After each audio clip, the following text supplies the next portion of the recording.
காலையில் தினமும் கண் விழித்தால் நான் கைதொழும் தேவதை அம்மா.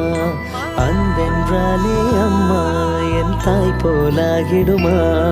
இமை போல் இரவும் பகலும் என்னை காத்த கண்ணையே, உனது அன்பு பார்த்த பின்பு அதை விட வானம் பூமியாவும் சிறியது. காலையில் தினமும் கண் விழித்தால் நான் கைதொழும் தேவதை அம்மா.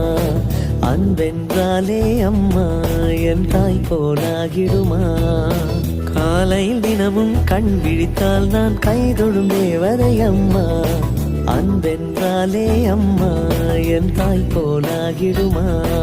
இமை போல் இரவும் பகலும் என்னை காத்த கண்ணையே, உனதன்பு பார்த்த பின்பு அதை விட வானம் பூமியாவும் சிறியது.